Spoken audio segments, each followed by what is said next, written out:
Assalamualaikum warahmatullahi Warahmatullahi wabarakatuh. wabarakatuh.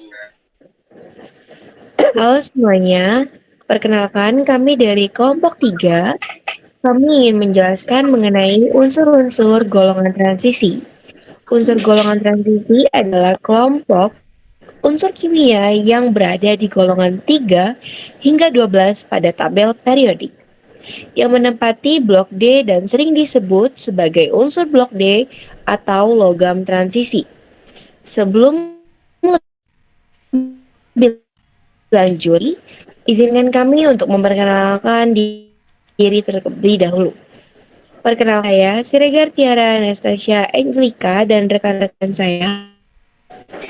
Perkenalkan, nama saya Manuela Angelika.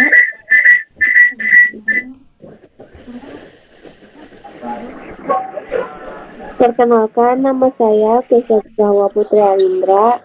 Perkenalkan, nama saya Rahma Hairunisa. Perkenalkan nama saya Muhammad Irsyad. Baik, selanjutnya kita akan membahas yang pertama, kelimpahan, yang kedua, kegunaan, yang ketiga, sifat, dan yang keempat adalah pembuatan unsur golongan transisi. Dimulai dari kelimpahan. Sebelum itu, unsur-unsur golongan transisi antara lain skandium atau Sc, titanium atau Ti, vanadium atau V, krom atau Cr, mangan atau Mn, besi atau Fe, kobalt atau Co, nikel atau Ni, tembaga atau Cu, dan seng atau zinc ditandai atau dilambangkan dengan Zn.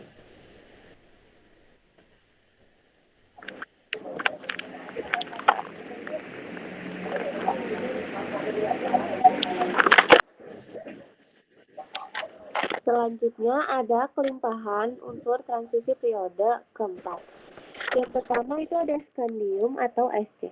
Jarang ditemukan di mineral seperti torfetit, ensusenit, atau gadolinit.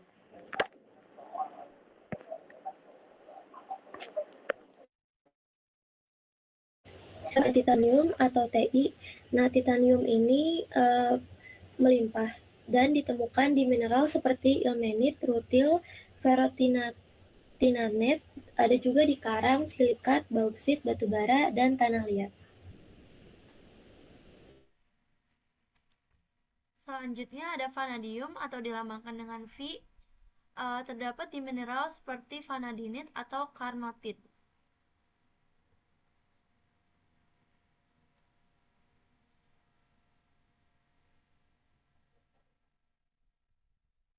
Selanjutnya ada kromium atau Cr.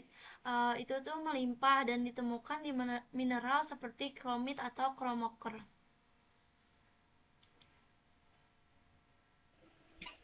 Selanjutnya itu ada mangan atau Mn, ditemukan di mineral seperti pirolusit, manganit, hausmanit, spatmangan, dan rhodochrosite. Yang keenam ada besi atau Fe. Nah, besi ini melimpah di kerak bumi. Ditemukan di mineral biji besi seperti hematit, magnetit, siderit, pirit, dan limonit.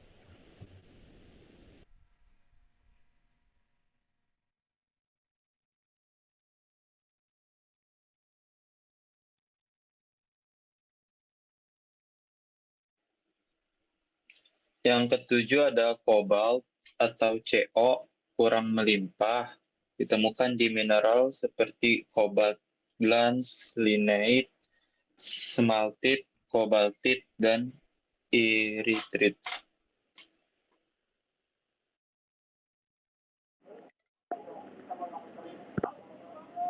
Yang kedelapan ada nikel atau Ni, ditemukan di senyawa sulfida atau pentlandit dan mulerit.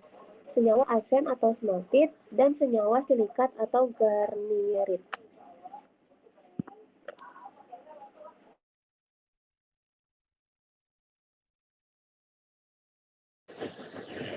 Unsur yang 9 ada tembaga, biasa dilambangkan dengan Cu. Melimpah di bumi dan ditemukan di mineral seperti kalkopirit, tembaga bebas seperti pirit, tembaga, malasit, bornit, kuprit, dan juga melakonit. Yang 10 ada seng, biasa dilambangkan dengan Zn. Unsur ini itu melimpah dan ditemukan di mineral seperti zinsit, spalerit atau sengblend, kalamin, sengblend, senyawa karbonat, silikat, atau hemimorfit.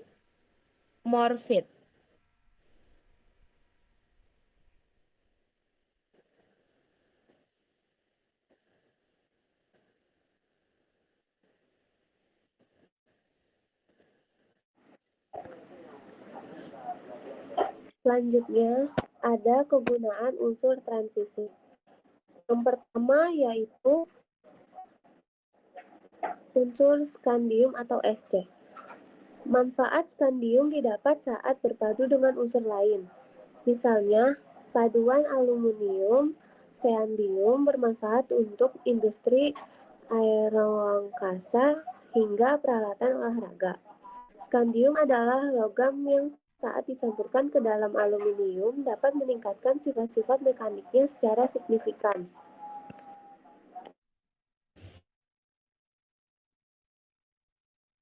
Selanjutnya yang kedua ada titanium atau Ti. Nah, di industri aeroangkasa, titanium ini sering digunakan untuk bahan badan pesawat terbang dan pesawat supersonik.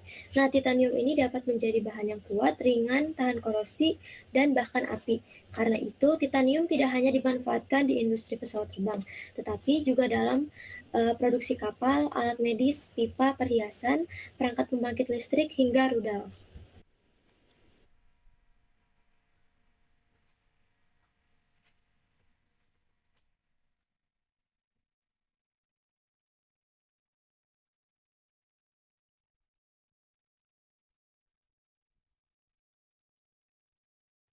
Selanjutnya ada vanadium.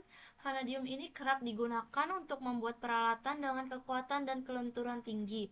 Misalnya, vanadium berguna untuk bahan per mobil dan alat mesin berkecepatan tinggi. Selanjutnya ada kromium. Kromium atau logam krom dibuat menurut proses Goldsmith dengan jalan mereduksi Cr2O3 dengan logam aluminium.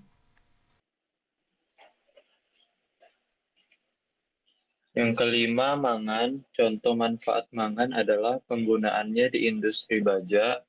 Mangan digunakan di produksi baja karena berguna untuk pemurnian besi melalui reaksinya dengan belerang dan oksigen. Yang keenam itu besi atau Fe. Di industri, besi termasuk logam yang paling sering dimanfaatkan untuk menjadi bahan komponen berbagai jenis produk. Besi juga menjadi bahan utama baja. Yang ketujuh ada kobalt atau Co. Kobalt dipakai dalam pembuatan alnico dengan menjadikannya campuran nikel, besi, dan lain sebagainya. Paduan kobalt, kromium, dan wolfram bisa dimanfaatkan dalam produksi alat berat hingga peralatan bersuhu tinggi dan berkecepatan tinggi.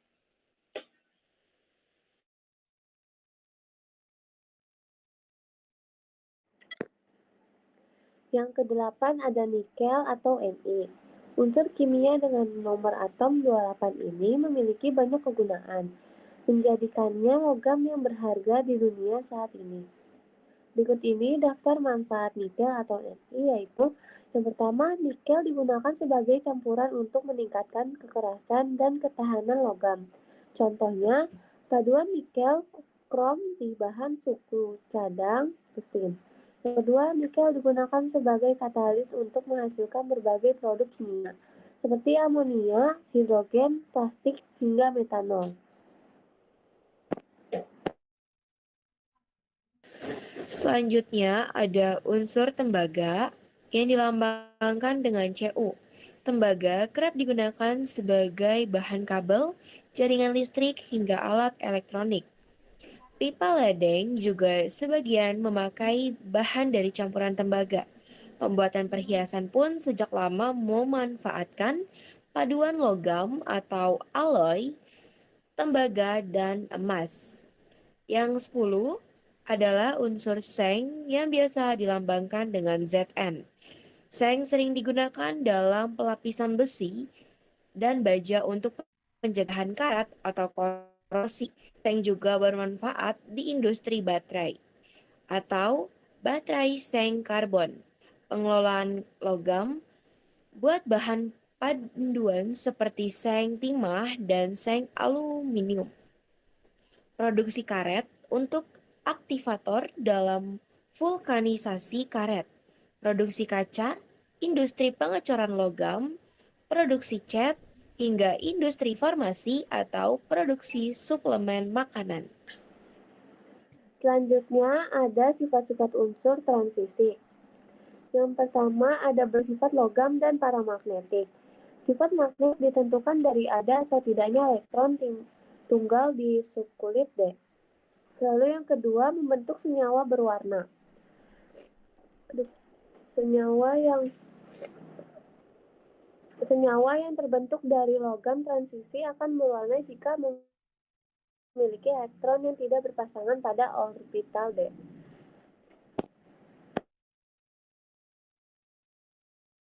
Oke, selanjutnya adalah memiliki beberapa bilangan oksidasi. Nah, ini tuh biloxnya itu bervariasi. Variasi bilox pada unsur transisi ditentukan dari ada atau tidaknya elektron tunggal di subkulit D. Bilox maksimal itu N plus 2. N-nya ini nih jumlah elektron tunggal di orbital D. Selanjutnya adalah membentuk ion kompleks.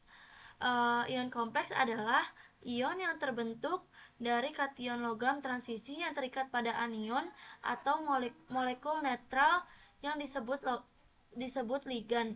Ikatan antara kation dengan anion atau molekul netral merupakan ikatan kovalen koordinasi. Nah, bilangan koordinasi ini adalah bilangan yang menyatakan jumlah ligan. Nah, selanjutnya di sini terdapat tabel unsur-unsur transisi periode keempat. Di sebelah kiri itu merupakan nomor atomnya, di sebelah kanan, di sebelahnya itu merupakan lambang unsurnya, dimulai dari Sc sampai dengan Zn. Nah, nomor atomnya ini juga merupakan nomor atom yang sudah urut dari Sc ke Zn. Nah, selanjutnya ada tabel konfigurasi elektron. Kalau kita lihat itu khusus Cr dan Cu, kalau misalkan berdasarkan tingkat energinya itu 4S-nya dulu baru 3D. Nah, di sini S-nya itu sama dengan 1, baru ke 3D-nya. Nah, karena untuk Cr dan Cu konfigurasinya dalam bentuk S1, karena elektronnya itu lebih stabil saat terisi setengah penuh atau terisi penuh. Maka selebihnya itu elektronnya 2 semua. Terus gimana cara kita menentukan nomor golongan pada tabel periodiknya? Misalkan dia golongan 1A, 2A, golongan 1A, 2A, 3A dan seterusnya. Itu dengan cara kalau di sini ada yang namanya 3D sama 4S. Pokoknya tuh jika ada D sama S itu akan ditambah. Nah, hasilnya itu adalah pasti golongan B kalau D sama S gitu, makanya dia merupakan golongan B semua. Nah, angkanya itu didapat dari elektron D ditambah sama elektron S gitu.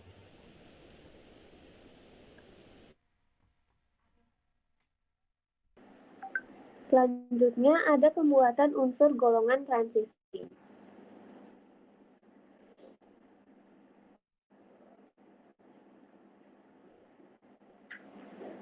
Unsur yang pertama yaitu skadium atau Sc.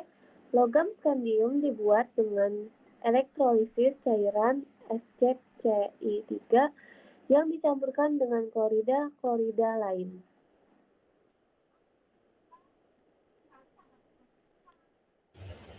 Selanjutnya ada titanium atau Ti. Nah, logam titanium atau Ti ini diperoleh dengan cara mengalirkan gas kloris pada TiO2 sehingga terbentuk TiCi dengan reaksi yakni TiO2 berbentuk solid ditambah dengan 2C berbentuk solid ditambah dengan 2Cl2 berbentuk gas menghasilkan TiCl4 berbentuk gas ditambah 2CO berbentuk gas ditambah TiCi. Nah, yang terjadi adalah direduksi dengan logam Mg pada suhu tinggi yang bebas oksigen. Sehingga reaksinya menjadi TiCi berbentuk solid ditambah 2 Mg berbentuk solid, menghasilkan Ti berbentuk solid ditambah 2 MgCi2 berbentuk solid.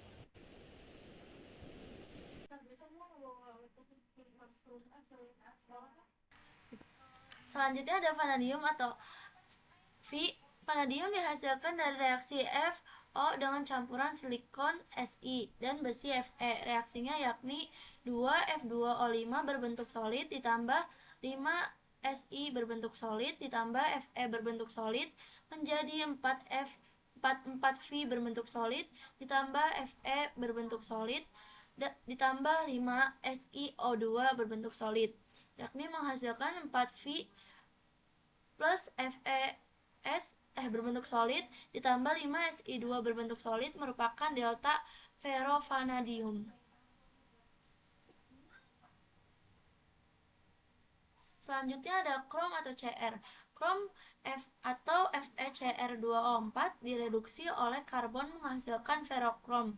Reaksinya yakni FeCr2O4 berbentuk solid ditambah 4C berbentuk solid menghasilkan Fe berbentuk solid ditambah 2Cr berbentuk solid ditambah 4CO berbentuk gas, lalu menghasilkan Fe berbentuk solid ditambah 2Cr berbentuk solid ditambah 4CO8 merupakan ferrokrom. Logam krom dibuat menurut proses Goldschmidt dengan jalan mereduksi Cr2O3 dengan logam aluminium.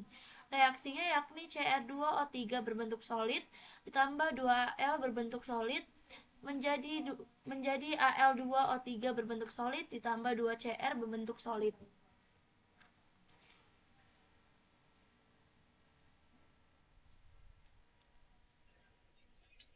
Selanjutnya ada mangan atau Mn. Pembuatan mangan dilakukan dengan mereduksi MnO2 dengan campuran besi oksida dan karbon. Reaksinya yaitu MnO2 berbentuk solid ditambah Fe2O3 berbentuk solid ditambah 5C solid menjadi 2Fe solid ditambah Mn solid ditambah 5CO gas.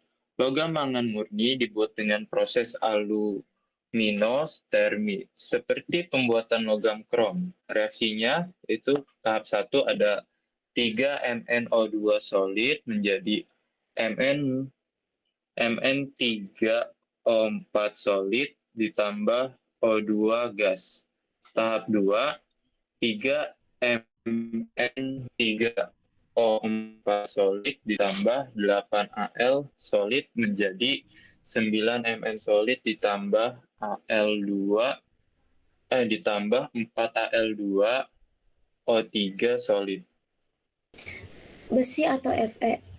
Proses pengolahan biji besi menjadi logam besi dilakukan dengan panas tinggi. Nah, prinsip kerjanya adalah dengan mereduksi oksida besi menggunakan gas karbon monoksida.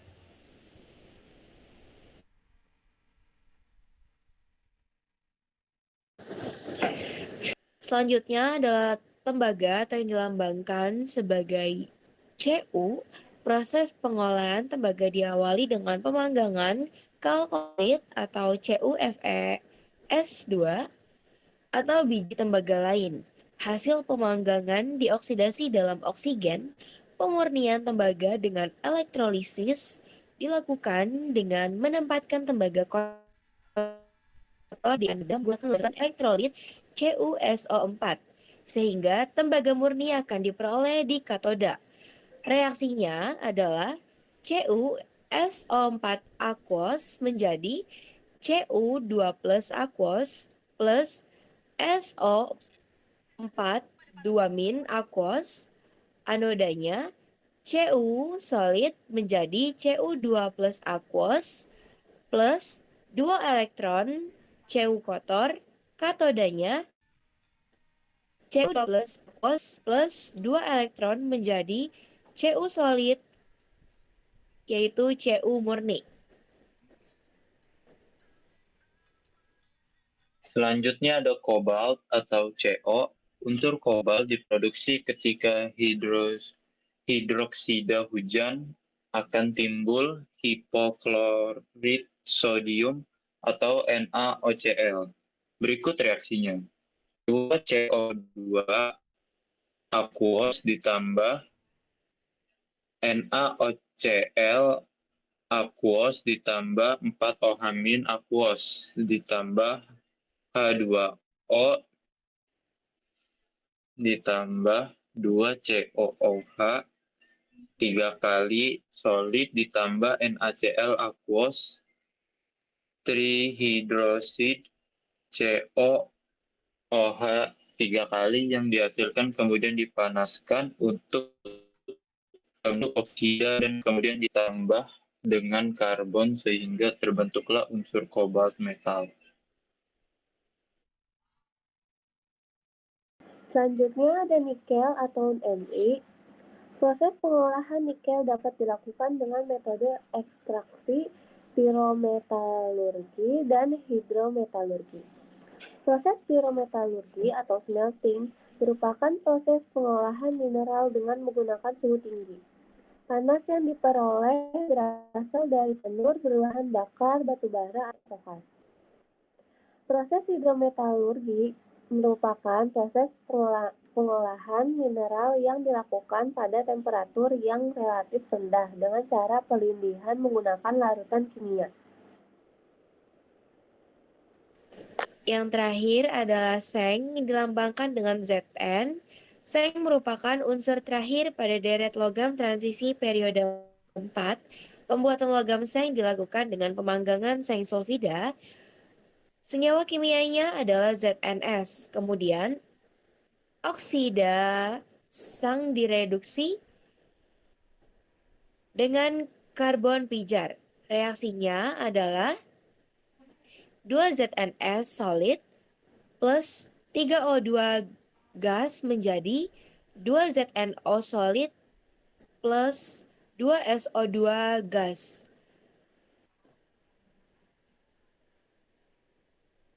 ZnO solid plus C solid menjadi Zn gas plus CO gas. Proses ini berlangsung pada suhu kurang lebih 1200 derajat Celcius. Seng dalam bentuk gas dikondensasikan menjadi debu seng.